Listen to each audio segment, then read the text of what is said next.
UN peacekeeping operations and the families of all of those peacekeepers who have been killed in the line of duty. And I thank the Canadian government for hosting this event and for their leadership on women, peace, and security. We meet at a time when peace is in short supply, with armed conflict in Myanmar, Syria, Iraq, and Yemen, to name but a few of the worst examples, with over 65 million refugees and displaced people worldwide, and UN peacekeepers deployed on an unprecedented 15 operations. The protection of civilians has been at the heart of laws of warfare since the Geneva Conventions, which state that in any conflict, the civilian population shall not be the object of attack. Yet, women and children make up the vast majority of all casualties in armed conflict today. Laws prohibiting attacks on schools and hospitals are routinely breached, for instance, in Syria. Laws prohibiting the denial of aid relief to civilians are repeatedly ignored, whether in Rakhine State or in Myanmar today, or in Yemen.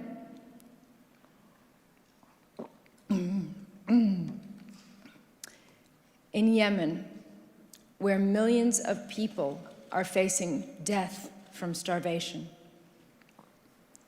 And despite being prohibited by law, sexual violence continues to be employed as a tactic of war in 19 countries.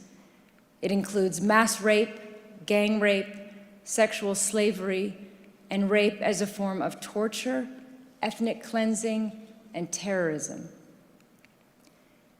It has been 68 years since the Geneva Convention Fourth Protocol, which said, "Women shall be especially protected against any attack on their honor, in particular against rape, enforced prostitution, or any form of indecent assault." It has been 21 years since the UN first promised to address sexual abuse by UN peacekeepers and to increase the number of women deployed in operations. Yet, the exploitation of defenseless civilians still takes place, and still, less than 4% of all peacekeepers are women. It has been 19 years since the Rome Statute of the International Criminal Court stating that mass atrocities, including rape and sexual slavery, would not go unpunished, and yet justice for survivors of rape is still the exception. It has been 17 years since the UN Security Council Resolution 1325 called for an end to the exclusion of women from peace negotiations, for special protection for women and girls against sexual violence, and for an end to impunity.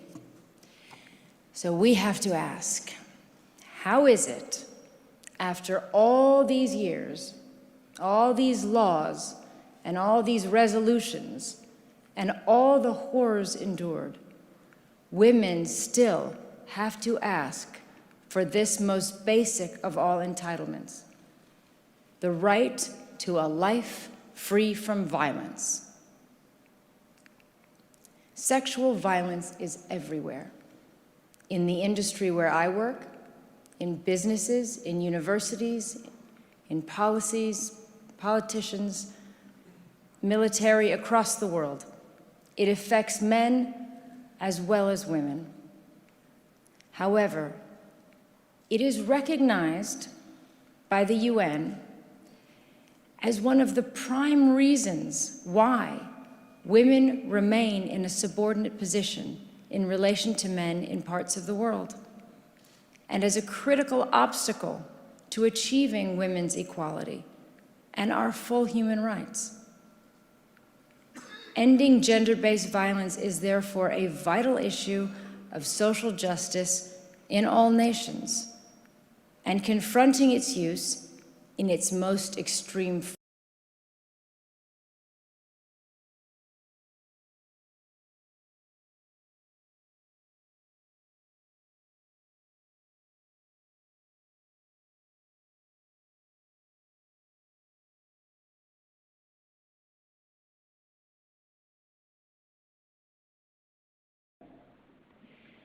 The first myth is that this behavior is sexual.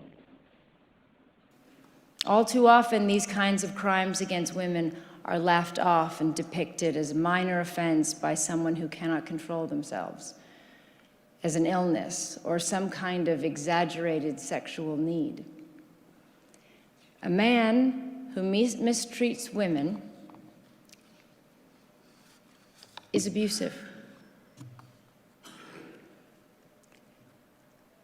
Only last week, a trial opened in the Democratic Republic of Congo for 46 alleged cases of rape of children by militia fighters who had been told that the blood of virgins would grant them supernatural protection. Some of the victims were 18 months old. According to the UN, almost every female Rohingya refugee in the camps in Bangladesh is either a survivor of sexual violence or a witness to multiple instances of sexual assault, rape, or gang rape. MSF said that half of the patients it has treated for rape are under 18 years old, and one was just 9 years old. This is rape and assault designed to torture, to terrorize, and to force people to flee. It has nothing to do with sex. It has everything to do with abuse of power. It is criminal behavior. The second myth is that even when conflict-related sexual violence is clearly understood as a crime, it is treated as a lesser crime, an inevitable aspect of the breakdown of social order, not a central issue for peace negotiations or agreements, and not grave enough to mount prosecutions and imprison those responsible.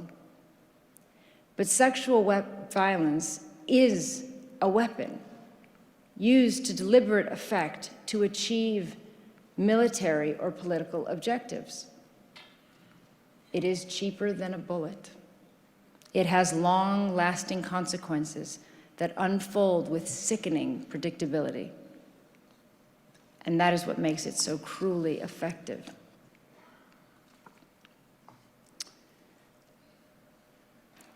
I would like to ask everyone here to take a moment to consider the following scenario. Imagine your hometown, the street where you live. A conflict has broken out in your country. And one night, trucks roll in, and your street is surrounded and blocked off. Men with guns pour out of those trucks and start breaking down doors. They go from house to house in your street. And in the course of one night, they rape every woman or girl they find. And they do so in front of their families. Now think how you and your family would be affected that night, that day, for the months and years to come. That impact on all of you, the emotional pain and trauma, the stigma, the shame, the physical and mental illness. How broken you would feel that you were unable to stop this from happening to your family members.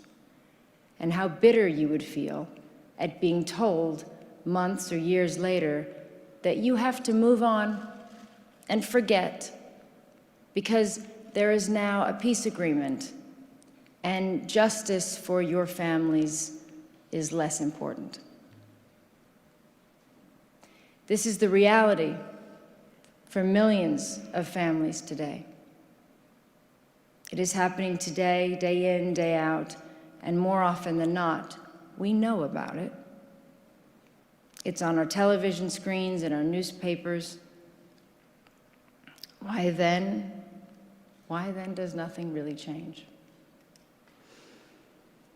And this brings me to my third myth, which is that even if we accept that sexual violence has nothing to do with sex, and understand that it is a crime, that it is used as a weapon, with many people, they will still believe that it's just simply not possible to do anything about it. Look how hard it is in our own societies. That's the argument. That's how it goes. How could we possibly prevent sexual violence in the extreme conditions of war? It is hard, yes, but it is not impossible. We have the laws, the institutions, the expertise in gathering evidence. We are able to identify perpetrators and those responsible. What is missing? The political will. This brings me to the role of the military. There is nothing worse than when someone in uniform is harming the very civilians they are sent to protect. And I'd like to believe that no one is angrier than you when one of your own betrays their uniform and your values in that way. In the last few years, I have seen a dramatic change in the willingness of military leaders to address the taboos around these issues and to take action. In Kenya earlier this year, I met peacekeepers from around the world receiving training, many of them for the first time, in how to identify and respond to sexual violence and to interact appropriately with survivors on UN peacekeeping missions. Canada, the UK, and Bangladesh have announced today the Senior Military Chiefs Network, promising to work with other senior military officers to increase the number of women in their militaries, to change training to include gender and women, peace and security, to deploy more women in operational roles, and to appoint full-time gender advisors. And many of the countries represented at this conference have also made new and very important pledges. So I thank them, and I thank you for these commitments. I hope they will be just the beginning. In this work, we will not only strengthen our societies and improve peacekeeping, but you will play your part in showing that no perpetrator is above the law and no survivor is beneath it. And I am here, determined to do anything I can to work alongside all of you. Thank you for all you've done today. Thank you for your efforts, and I look forward to our work.